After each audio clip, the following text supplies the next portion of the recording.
Hey guys, this is my first article showcase for participatory arts-based research. So I chose to explore poetic inquiry, and the name of the article I found is The Butterfly Whisperer, representing a gifted student's connection with nature through poetic inquiry. And this was written by Stephen Haberlin in 2017 and was published in the Journal of Poetry Therapy. So, since we know that the researcher brings a lot to the table in this methodology, I wanted to dive a little bit into who Stephen Haberlin is.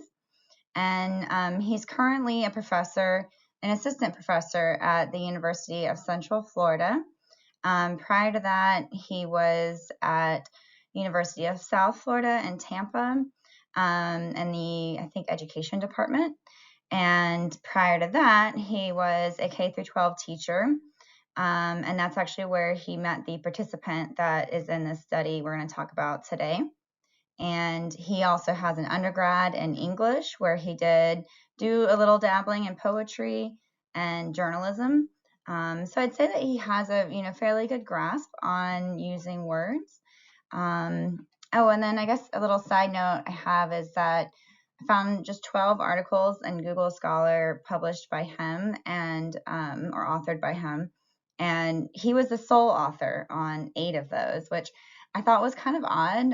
We don't see that often, and kind of made me wonder like why he's not collaborating more, and then also kind of made me, I guess, not trust his results perhaps as much, just since there are no other collaborators. But anyways, I did decide to pursue this paper despite all that, I guess.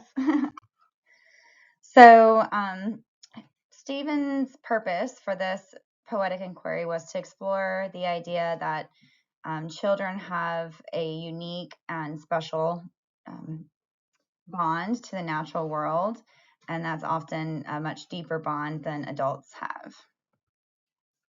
So the participant for this study was one of his 4th grade gifted students. He had known her for, I think, about a year's time. And throughout that time, just noticed, just how much she lit up when she talked about training her dog. Same thing with her deep connection with horses. And she also demonstrated the butterfly life cycle for her fellow classmates by bringing in butterflies from her garden at home, and actually brought in butterflies for students to release and stuff too. So Stephen Haberlin was just inspired by her in particularly with her connection to animals and the natural world. So he connected the student to the idea of naturalistic intelligence, which is at its core an affinity for knowing minerals, animals, plants, trees, and just, you kind of like met those people who just seem to know like everything out there. You're like, how do you know all this stuff?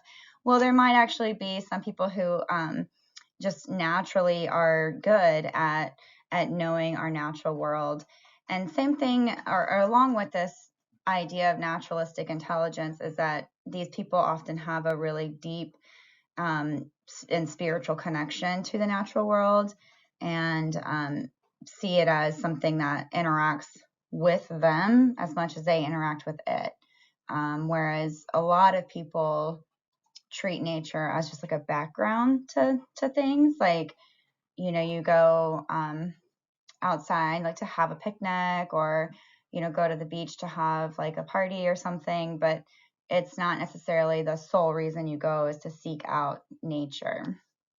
And there's also a concern that if we don't nourish this connection with nature, that we may end up with lots of people who just use nature as a resource and don't view it as, like I said, something that's interacted with and a part of you, and something that's deserving of respect. And I put on here, if you guys are interested, just some of the names that Haberlin cited, which is the Gardner, Checkley, Armstrong, and then Heian up there, if y'all wanted to look into this more. So the type of poetic inquiry for this research was found poetry and done in the researcher's voice. And it would be found because he pulled this from interviews that he had with the participant, with the student, her parents. He also had some journal entries that he provided some prompts to the student, and then she would write responses to them. And then also just from his own observations of the student over the course of the year that he was her gifted teacher.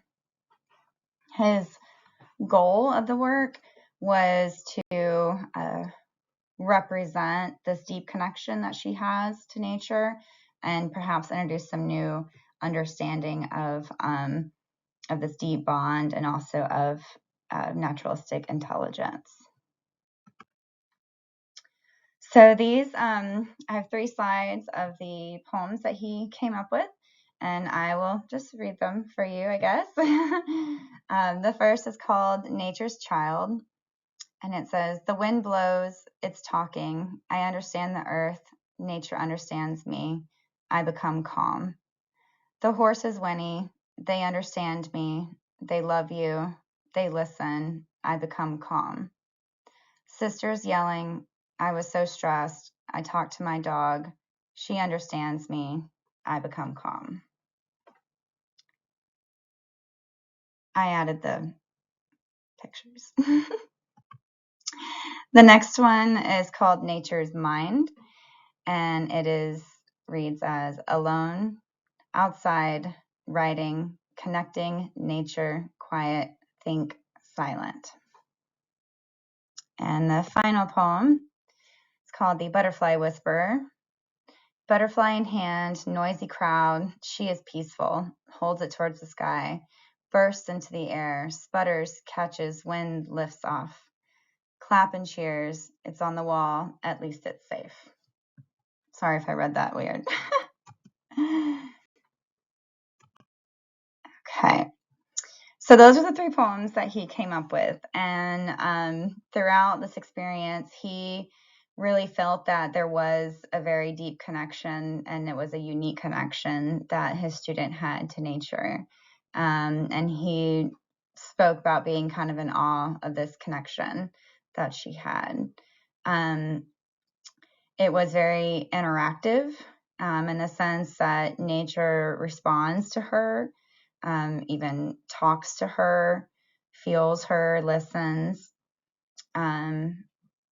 Also is very sensory, and we're ingrained to have these sensory experiences and perceptions with nature, and it's just completely inseparable from who we are.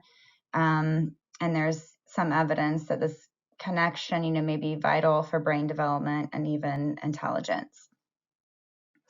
There were a couple of things that Haberlin noted as kind of odd, I guess, or just that stood out as well from his analysis. And he noted that there was a lack of emphasis on social and human constructs and human relationships, and also a recurrent theme of seeking solitude. And I don't think he used the words, but he kind of was questioning, it's like, is this quote unquote normal or healthy behavior to seek solitude, which would be something else I think interesting to look into with the same vein of research here. So my reflection on this paper, overall, I really enjoyed reading this, and I enjoyed the poems that came out of it. But a few things that I noticed is that he didn't include any like raw data. So like even just a few samples from the interviews or the journal would have been really cool to see, just to be able to follow where he started and how he came to the poems. And I think that's something that when we're writing papers with ABR methods, that we should definitely include as much of that as we can. also to that same point, he didn't really include much of his creative process. And I know that was something Levy talked about, that you need to take that extra step as a researcher to really try to explain your intuition and your creativity that went into the analysis. And I also thought it was really strange that he didn't report that he had anyone collaborate with him on the interpretations of the work, or of the themes that came out of the interviews and observations and things. So I thought that was really, really strange, and maybe not surprising with what I learned about his, history of being kind of the sole author on papers. Um, Again, I don't know if he had some help, but he certainly didn't mention it in this paper. And then lastly, it was only one participant. And so I think it would be really cool to see this with a few more kids, especially if you wanted to make the claim that children in general have deeper connections to nature. So here's a citation. I will go ahead and warn you, if you were looking for this, I could not find it through UF, and I had to do the interlibrary loan request. I found this through Google Scholar, but I was able to get it through the loan request within just like a day. So if you're interested, you can get it that way, or I can try to send it to you if that works. Anyways, thank you.